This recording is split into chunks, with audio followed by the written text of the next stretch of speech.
अंकित और अनु भाई बहन थे। माँ बाप के देहांत के बाद बड़ी बहन अनु ने दिन रात मेहनत करके अंकित की देखरेख की और उसे पढ़ा लिखा कर पैरों पर खड़ा किया था। दोनों भाई बहन खुशी खुशी रह रहे थे। एक दिन, दीदी मुझे जॉब मिल गई है। अरे वाह भैया, तेरी मेहनत सफल हुई। मेरी मेहनत नहीं दीदी, आपकी मेहनत। अगर पापा के निधन के बाद मेरी जिम्मेदारी आप न उठाती तो ये सब नहीं हो पाता। मेरी सफलता सिर्फ आपके बलिदान की वजह से है दीदी। कुछ महीनों बाद अंकित की शादी सीमा से हुई। सीमा बड़ी ही चालाकी से अनु से मीठा मीठा बोलकर घर का सारा काम करवा लेती थी और खुद अंकित के साथ घुमा फिरा करती थी। वैसे तो वो सिर्फ खाना बनाने का काम ही घर में करती थी, लेकिन अब उसे उससे भी छुटकारा चाहिए था। इसीलिए एक दिन, दीदी मेरे हाथ का खाना अंकित को पसंद नहीं आता, क्या आप खाना बना दोगी प्लीज? अरे हाँ, ये भी कोई कहने की बात है, जरूर।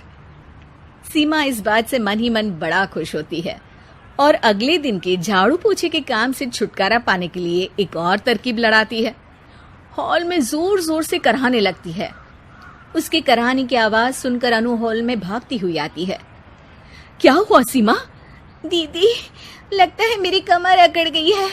वो क्या है ना, मुझे झाड़ू पोछा करने की आदत नहीं है ना। मेरी मम्मी पापा ने मुझसे कभी ये काम नहीं करवाया। अरे कोई बात नहीं, झाड़ू पोछा ही तो है, मैं कर लिया करूंगी। ऐसे ही धीरे धीरे सीमा ने घर के सारे कामों का बोझ अनु पर डाल दिया। घर का सारा काम अनु करती थी, फिर भी सीमा को अनु से छुटकारा चाहिए था। इसलिए एक दिन वो अंकित के ऑफिस से लौटने से ठीक पहले ढेर सारे कपड़े लेकर धोने का नाटक करने बैठ जाती है।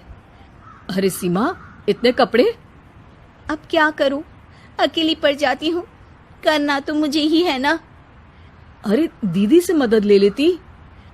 अच्छा, ताकि सारा जमाना कहे कि भाभी बड़ी ननद से काम करवा रही है।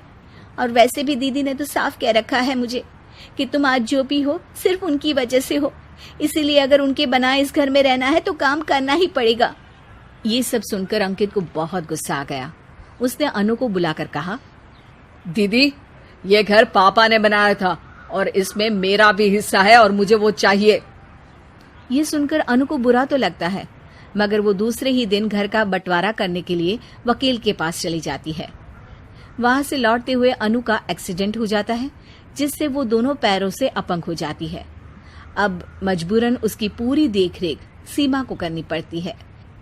एक दिन सारे कामों से थक कर सीमा अंकित से कहती है, अजी सुनते हो, अब मुझसे तुम्हारी ये बहन की सेवा ना होगी। अगर कल तक तुम इसका बंदोबस्त नहीं करते तो मैं घर छोड़कर चली जाऊंगी। अरे ये कैसी बातें कर रही हो? इस हालत में वो कहाँ जाएंगी? मैं कुछ नहीं जानती, बस कल ये इस घर में मुझे दिखनी नहीं चाहिए। अंकित अपनी बीवी की जिद के आगे हार मान लेता है और अनु को शेल्टर होम में छोड़ आता है। 3 महीने बाद, अजी सुनते हो, ये आपके लिए एक पार्सल आया है, ये लीजिए। अरे इसमें तो घड़ी है और एक चिट्ठी भी है। दिखाइए तो।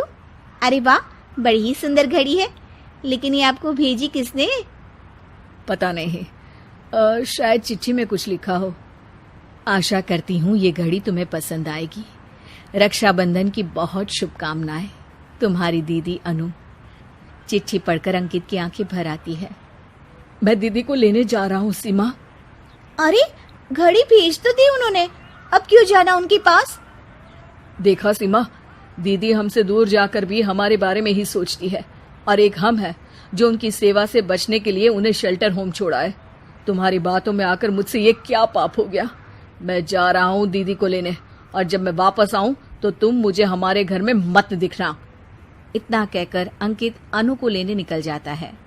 वहां पहुंचकर, दीदी मुझे माफ कर दो, मैं तुम्हें लेने आया हूँ। भाई आज तो राखी है, आज तो मैं मना कर भी नहीं सकती। दोनों घर पहुंचते हैं।